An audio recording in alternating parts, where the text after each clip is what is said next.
여러분 안녕하십니까? 이 아침에도 주의 풍성한 은혜와 축복이 여러분에게 임하기를 바랍니다. 오늘은 지옥에 떨어진 멀쩡한 사람이란 주제로 함께 살펴보겠습니다. 기도하고 시작하겠습니다. 아버지 하나님, 이 아침에도 주의 말씀으로 하루를 시작하게 하시니 감사합니다.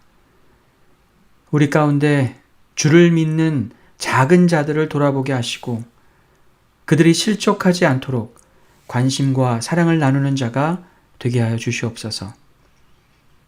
주의 가르침을 배우고 아는 자로 살게 하셨으니 죄의 유혹을 이기고 죄를 멀리하는 삶을 살게 하여 주시옵소서. 예수 그리스도의 이름으로 기도합니다. 아멘. 목요일 교과 내용인 마가복음 9장 42절로 50절까지는 과장법과 강조법이 가득합니다. 연자맷돌을 목에 메고 바다에 던져진다거나 손과 발을 찍어버리고 눈을 빼버리라는 표현처럼 매우 강한 표현들이 등장합니다. 평소 예수님이 나누시던 말의 표현과는 사뭇 다른 결이 느껴집니다. 예수님은 본문의 말씀을 통해 예수님을 믿는 작은 자들에 대해 우리가 얼마나 주의를 기울여야 하는지를 강조하고 있습니다. 그리고 죄가 얼마나 무서운가를 강조하며 우리가 죄에 대해 강력히 저항해야 함을 말씀하고 있습니다.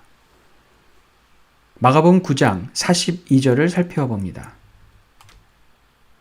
또 누구든지 나를 믿는 이 작은 자들 중 하나라도 실족하게 하면 차라리 연자맷돌이 그 목에 매어 바다에 던져지는 것이 나으리라. 여기서 예수님을 믿는 작은 자는 누구일까요? 어제 교과에서 배웠던 지극히 작은 자와 연결해 볼 수 있을 것입니다. 본문에서 작은 자는 예수님께서 제자들 앞에 세우셨던 어린아이처럼 사람들이 일반적으로 보기에 보잘것없고 가치를 인정받지 못하는 사람일 수 있습니다. 이들은 예수님을 믿고 있지만 가진 것이 없고 연약한 마음을 가지고 있어서 쉽게 그 마음에 상처를 받는 사람이라고 할 수 있을 것입니다. 세상적인 시각으로 볼 때 존중받을 만한 것이 없어서 함께 믿음을 같이 하는 사람들이 존중해주고 배려해주지 않으면 아무도 신경 쓰지 않는 사람일 수 있습니다. 이런 작은 자들은 어떤 신앙 공동체에서나 쉽게 찾아볼 수 있습니다. 신앙 공동체를 바라보시는 주님의 시선이 어디에 머물러 있는지 우리는 엿볼 수 있습니다. 앞에 나서서 화려한 언변으로 자신의 목소리를 높이는 사람이 아니라 보이지 않게 섬기며 봉사하는 자를 주님은 주목하십니다. 많은 선한 일로 존경받는 사람보다 내놓을 것이 없어서 두 렙돈의 동전을 쥐고 있는 가난한 자를 주께서는 바라보고 있습니다. 우리 신앙 공동체를 생각할 때 우리의 시선 또한 어디에 머물러 있어야 할지 깊이 생각해 보아야 합니다. 그런데 이런 작은 자들에게 죄를 짓게 하거나 신앙을 떠나게 하는 일은 주님이 보시기에 매우 안타까운 일입니다. 이들을 죄짓게 하거나 실망과 상처로 믿음을 잃게 하는 사람들은 차라리 죽는 것이 낫다라고 강하게 표현하고 있습니다. 물론 이것은 과장된 표현입니다. 주님은 죄인이 죽는 것을 기뻐하지 않으시는 분입니다. 그러나 주께서 이렇게 강하게 표현한 것은 그만큼 작은 자들로 하여금 죄짓게 하거나 신앙을 떠나게 만드는 일이 주님 보시기에 얼마나 아픈 일인지 잘 설명하고 있습니다. 우리가 마땅히 섬기고 존중해야 할 작은 자들이 우리 주위에 분명히 있습니다.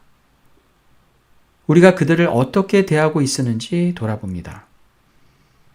그들을 섬기고 높이는 일이 쉬운 일은 아니지만 주님이 바라시는 일임을 기억하고 그들이 실족하지 않도록 더욱 관심과 사랑을 주어야 할 것입니다. 본문에는 또 다른 과장법이 보이는데요. 마가복음 9장 47절입니다. 만일 내 눈이 너를 범죄하게 하거든 빼버리라. 한 눈으로 하나님의 나라에 들어가는 것이 두 눈을 가지고 지옥에 던져지는 것보다 나으니라.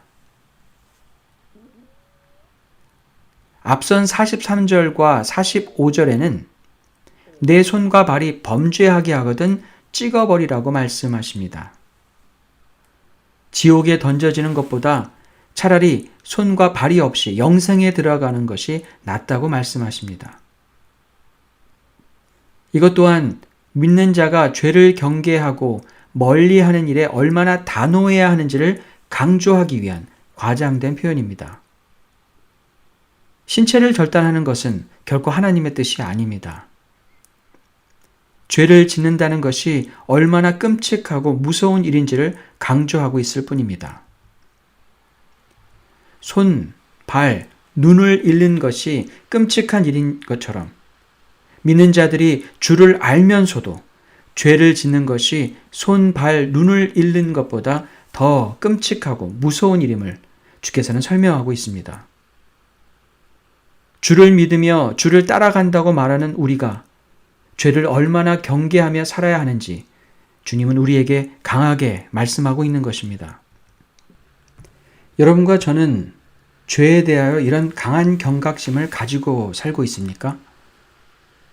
주님의 무한한 사랑과 용서하심만 생각하고 죄를 지을 만한 상황과 공간에 자신을 맡긴다면 우리는 영적인 손, 발, 눈을 잃어버린 영적인 장애인이 되고 말 것입니다. 죄를 지어도 회개하면 된다는 식의 생각으로 회개를 안전장치처럼 활용하고 죄를 가볍게 생각한다면 우리는 어느새 영생보다 죽음에 가까운 사람이 되어버릴 것입니다.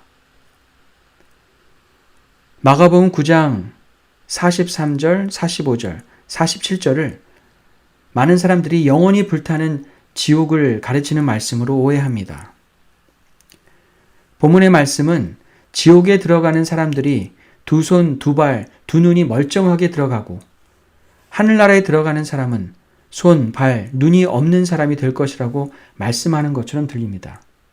그러나 이것은 예수님의 과장된 비유적 표현입니다. 죄에 대한 강한 경계로 이해하는 것이 성서적 이해라고 할 수 있습니다. 성경이 말하는 심판의 날에 지옥불에 들어갈 자들의 손, 발, 눈은 흔적도 없이 불타 없어질 것입니다. 멸망하여 영원히 사라지게 될 것입니다. 악인을 태우는 불이 영원한 것이 아니라 그들이 멸망받아 사라지는 결과가 영원할 것을 성경이 말하고 있습니다.